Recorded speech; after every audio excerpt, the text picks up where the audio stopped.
ሰላም ውዴ ቻናሌ ተከታታዮች ሁሌ ምርጫችሁ ስለምታደርጉኝና ስለምትከታተሉኝ አመሰግናለሁ። ቪዲዮውን ከወደዳችሁት ላይክ፣ ሼር፣ ሰብስክራይብ በማድረግ የደወል ምልክቷን በመጫን ቤተሰብ ያልሆናችሁ ቤተሰብ እንድትሆኑ ስል በአክብሮት እጋብዛለሁ።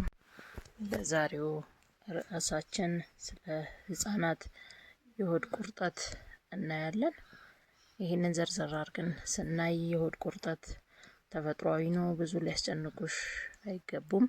ነገር ግን ሆድ ቁርጠት ሲሰማቸው ህጻናት ከለቅሷቸው የተነሳ በጣም ስለሚረብሽ ያስጨንቃል። ይሄም ለብዙ እናቶች ድብርትንና አሰልቺ የአራስ ቤት ጊዜን እንዲያሳልፉ ከሚያደርጉ ምክንያቶች ውስጥ አንዱ ነው። ለዚህ ደግሞ መፍትሄው አጠገብሽ ሰው ቢኖርና ቢያግዝሽ ይመከራል።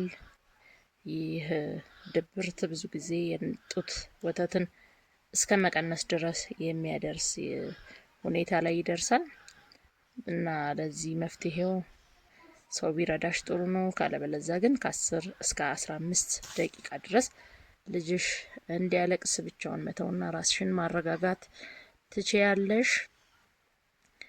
ብዙ ጊዜ የአራስ ቤትን አስጨናቂ ያደርገዋልና እስቲ በቅድሚያ ምልክቶቹን እናያለን።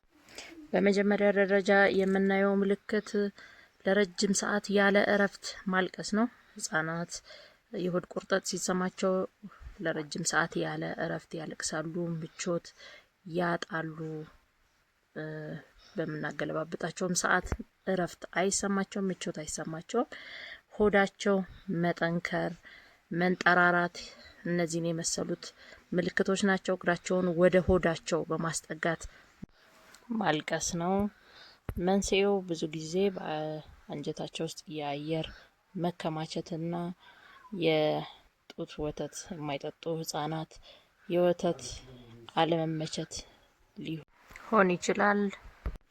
ወደ መፍትሄዎቹ በምንሄድበት ሰዓት ሁል ጊዜ ህጻናትን ከመገብን በኋላ በምስሉ ላይ በምታዩት መልኩ ወደ ደረታችን በማስጠጋት ማስገሳት ያስፈልጋል። ቀስ እያለን ጀርባቸውን እያሸን እንዲያገሱ መርዳት ዋነኛው። ሁለተኛው መፍትሄ የምንለው ደግሞ ደረታችን ላይ አስጠግተን በመያዝ ዥዋዥዌ ማጫወትና ከቦታ ቦታ መንቀሳቀስ ህመሙን እንዲረሱትና እንዲረጋጉ ያደርጋቸዋል። በዋናነት ይህንን መጠቀም እንችላለን። በተጨማሪ በሶስተኝነት የምናየው ደግሞ በሞቀ ውሃ ውስጥ በማስገባት ልክ ስናጠብ እንደምናደርጋቸው የሞቀ ውሃ ውስጥ ማስገባትና ማጠብ ነው። ሌላኛው ደግሞ ህጻናቶቹን በጀርባቸው በማስተኛት ሆዳቸውን ማሳጅ ማድረግ፣ ይህም ሪሊፍ እንዲያደርጉና ከስቃዩ እንዲድኑ ይረዳቸዋል። አየር እንዲወጣ በቀላሉ ይረዳናል ማለት ነው። ሌላኛው ደግሞ ህጻናቱን በሆዳቸው በማስተኛት ጀርባቸውን ማሸት በምስሉ ላይ እንደምትመለከቱት ማለት ነው። እንደዚህ በማድረግ ማሸት ይቻላል።